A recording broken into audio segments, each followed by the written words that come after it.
Bonjour à toutes et à tous, bienvenue dans ce Café et les référents où nous allons découvrir comment se lancer dans une politique d'accessibilité et engager sa structure en faveur de l'inclusion.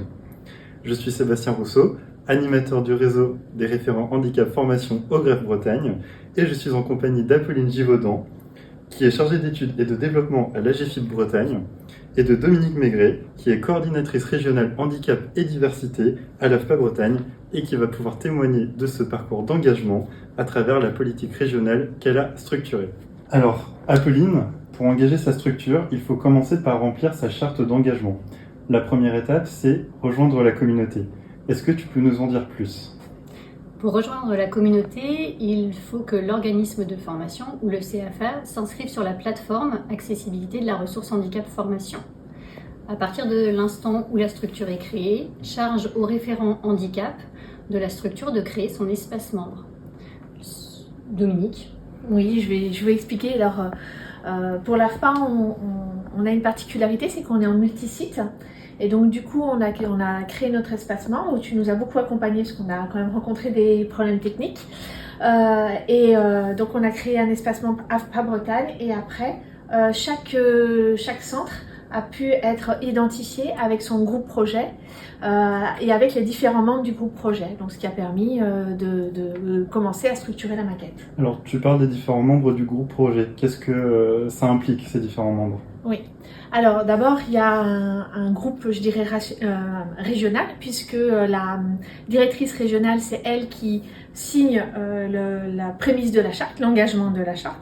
Et puis après, pour chaque centre, nous, donc moi je participe, je fais partie de ce groupe projet.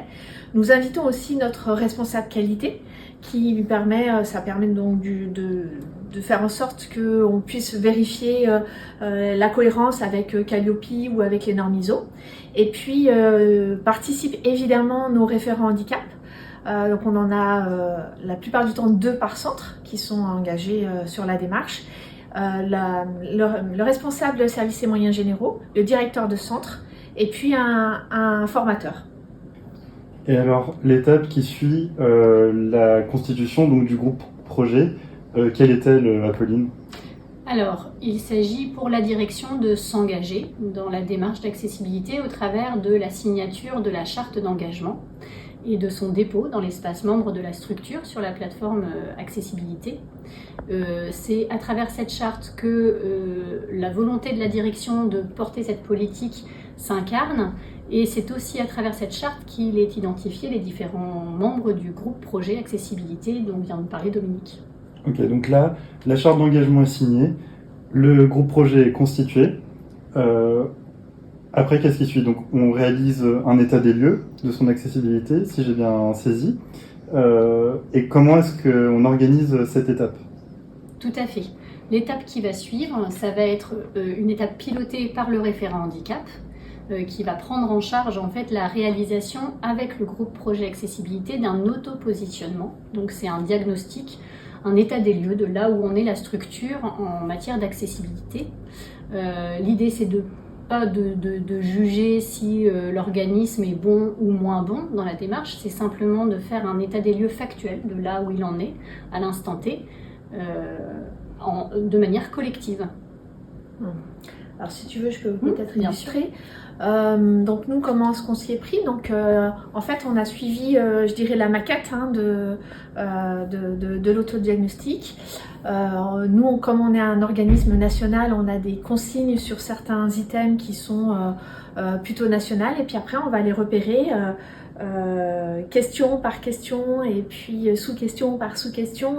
Qu'est-ce qui est de l'ordre de la qualité ? Qu'est-ce qui est de l'ordre de la spécificité de l'organisme de formation ? Et puis c'est comme ça qu'on avance. Et donc nous, on a fait le choix aussi de faire une charte par centre, donc on a 9 centres en Bretagne, et puis et d'y aller physiquement, c'est-à-dire qu'on fait pas ça en visio, ça me permet de se poser, et puis même d'aller visiter des lieux qui sont investis par les référents handicap. Je pourrais peut-être en parler un peu plus tard si vous voulez. Et donc, quand vous avez procédé à l'état des lieux, vous avez structuré la politique régionale et vous avez défini des axes de progrès aussi. Oui. Ces axes de progrès, Comment est-ce qu'ils sont choisis? Est-ce qu'il y a un travail qui est fait peut-être avec la GFIP? Est-ce que c'est en fonction des spécificités dont tu parlais? Alors, sur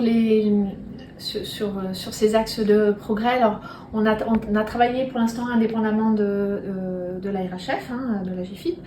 En fait, on essaie de déterminer des objectifs réalistes et réalisables, de ne pas s'engager dans des choses où qu'on ne pourrait pas mettre en œuvre parce que ce serait dommage. Et puis c'est notre première année. Donc là, on a déjà signé 2 chartes avec des choses qui sont à la fois de l'ordre de travaux qu'on veut faire d'aménagement du bâtiment, des rampes d'accès ou des choses comme ça. Puis après, des choses un peu plus spécifiques en fonction des centres. Alors, tu mentionnais justement que c'est la première année que la charte est signée. Apolline, est-ce que tu peux nous en dire plus peut-être sur la suite de l'opération, si je puis dire? Une fois que la charte est signée, il y a des actions qui sont mises en place. Qu'est-ce qui se passe à ce moment? Alors, une fois que la charte est signée et déposée, que l'autopositionnement est réalisé, sur la base de l'autopositionnement, 2 axes minimum peuvent être retenus par la structure pour formaliser le plan de progrès. Ça génère un dossier de synthèse sur la plateforme qui peut être présenté comme un élément de preuve lors d'une demande de certification Calliope, par exemple, et qui atteste que l'organisme est bien engagé dans une politique d'accueil et d'accessibilité. Et en fait, ce plan de progrès, il est annualisé. C'est-à-dire que du coup, la structure va tout au long de l'année, donc le groupe projet accessibilité piloté par le référent handicap va toute l'année faire des points réguliers. Alors là, c'est laissé au libre arbitre de la structure en fonction de son organisation, mais il va faire le point sur l'avancée de son plan de progrès. Et à la date anniversaire de la formalisation de son plan de progrès dans la plateforme, l'organisme est invité à dresser un bilan des actions qui ont été menées, à repartir sur l'autopositionnement, donc pour actualiser un petit peu l'état d'avancée sur les questions d'accessibilité, et de reformaliser un second plan de progrès sur des axes qui sembleront prioritaires à N+1 pour la structure. Donc à redéfinir en fonction des avancées qui ont pu être effectuées, j'imagine. Tout à fait. Moi, ce que j'ai trouvé intéressant aussi, c'est en fait, il y a les axes de progrès et puis il y a aussi les points forts de l'organisme de formation, donc d'un centre de l'Oudéac ou de Saint-Brieuc. Et ça, c'était intéressant aussi d'aller identifier qu'est-ce qui aujourd'hui fait notre force et puis qu'est-ce qui est la force. Bon, alors nous, on a nos référents handicap qui sont très impliqués, mais donc dans tous les centres. Mais qu'est-ce qui va faire la spécificité? Et ça, c'est intéressant parce que ça permet de valoriser leur travail, de valoriser leur implication, de montrer aussi les enjeux du handicap dans le centre. Et puis de montrer aussi que tout le monde est partie prenante dans l'inclusion et la charte elle sert à ça en termes de bénéfices et de remettre le handicap comme un vrai sujet dans l'apprentissage et dans l'accompagnement des personnes que nous recevons. Apolline, est-ce que tu as quelque chose à rajouter sur cet aspect-là particulièrement peut-être?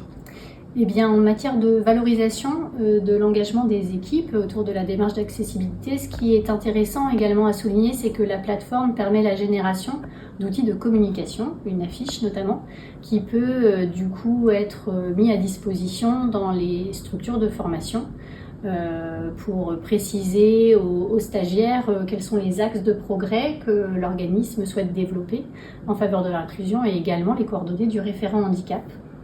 Et au-delà de ces aspects de communication interne sur la démarche d'accessibilité, il faut savoir que la plateforme accessibilité de la ressource handicap formation est connectée en direct à Keyform. Donc c'est un outil qui est mis en place par le réseau des Cariforef et qui permet en fait de répertorier l'ensemble des structures de formation. Et du coup, sur cette plateforme, vous pouvez en fait identifier où en est l'organisme de formation que vous recherchez en matière de politique d'accessibilité. Et la notion d'inclusion et d'accessibilité fait partie intégrante de la carte d'identité de l'organisme de formation. Un grand merci à toutes les deux pour votre participation à ce café des référents. Pour toute question sur la plateforme accessibilité, contactez les conseillers de la ressource handicap formation. Sur l'animation du réseau des référents handicap formation régionale, vous pouvez me contacter au Grève Bretagne ou sur la communauté numérique des référents handicap formation.